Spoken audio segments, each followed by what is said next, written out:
News Tamil கழுகு. காங்கிரஸ் கட்சியில எப்பவுமே பிரிக்க முடியாத விஷயம் பதவி சண்டை. இப்பவும் அதுதான் தமிழ்நாட்டுல தலைவலியா மாறி இருக்கு.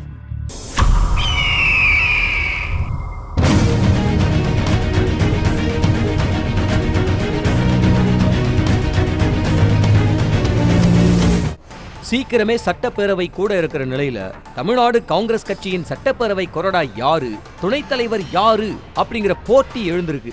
இதுக்கு முன்னாடி கொறடாவா இருந்த விஜயதரணி கட்சியை விட்டு விலகினதுனால கொறடா பதவி காலியா இருக்கு. இதுக்கு முன்னாடி சட்டப்பேரவையில காங்கிரஸோட துணைத் தலைவரா செயல்பட்டு வந்த ராஜேஷ்குமார் தலைவராக்கப்பட்டதுனால யார் துணைத் தலைவர் அப்படிங்கிற கேள்வியும் எழுந்திருக்கு. இந்த ரெண்டு பதவியும் எனக்குத்தான் வேணும்னு காங்கிரஸ் எம்எல்ஏக்கள் நடுவுல போட்டா போட்டியே நடக்குதான். சட்டமன்றத்துக்குள்ள தலைவரா ராஜேஷ் இருந்தாலும் கூட தமிழ்நாடு காங்கிரஸ் கமிட்டி தலைவர் செல்வ பெருந்தொகையும் உள்ள இருக்கிறதுனால எந்த தலைவருக்கு விவாதங்கள்ல மைக்கு பிடிக்கிற வாய்ப்பு கிடைக்கும்னு ஒரு போட்டி இருக்கலாம்னு சொல்லப்படுது.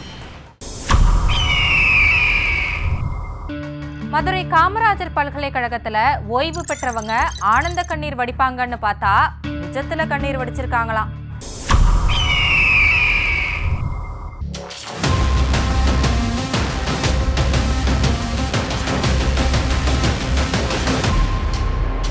மதுரை காமராஜர் பல்கலைக்கழகத்துல 10 பேராசிரியர்கள் மே 31ஆம் தேதியோட ஓய்வு பெற்றிருக்கிறாங்க.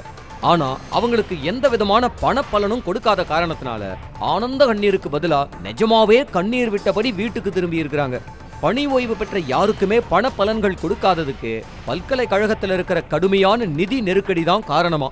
சரி, ஓய்வு பெற்றவங்களுக்கு தான் இப்படின்னா இப்ப பணியில் இருக்கிற பேராசிரியர்களுக்கும் 2 மாசம் சம்பள பாக்கி இருக்கான். கோட் படத்துல விஜயகாந்த ஏஐ மூலமா நடிக்க வச்சதை பார்த்து நெகிழ்ந்த பிரேமலதா ஒரு விஷயத்துக்கு ஸ்ட்ரிக்டா நோ சொல்லியிருக்காங்களாம்.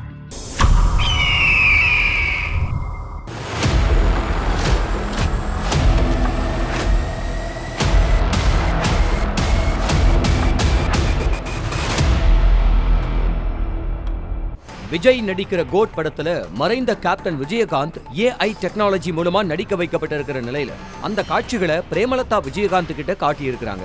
அதை பார்த்த பிரேமலதா விஜயகாந்த் பிரமிச்சு போயிட்டாராம்.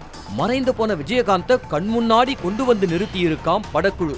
படத்துல விஜயகாந்த் அவங்களை பயன்படுத்தியதற்கு உங்களுக்கு ஒரு தொகையை கொடுக்க முன் வந்துள்ளோம்னு படக்குழு சொல்ல, கேப்டனை இந்த படத்தின் மூலமா நீங்க பெருமைப்படுத்தி இருக்கீங்க, அதனால இதுக்கு எனக்கு பணம் எல்லாம் வேண்டாம்னு ஸ்ட்ரிக்டா நோ சொல்லிட்டாராம் பிரேமலதா விஜயகாந்த். 2026 தேர்தல்ல இதே கூட்டணி தொடரணும்னு கட்சி தலைவர்கள் கிட்ட பேசியிருக்காராம் திமுக தலைவர் மு.க. ஸ்டாலின்.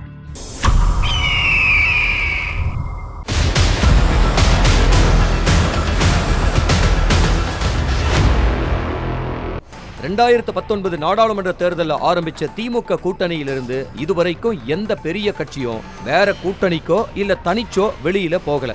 இந்த நிலையில 2026 தேர்தலுக்கும் இதே கூட்டணி தொடரணும்னு தன்னோட விருப்பத்தை மூத்த தலைவர்கள் கிட்ட தெரிவிச்சிருக்காரு திமுக தலைவர் மு.க. ஸ்டாலின்.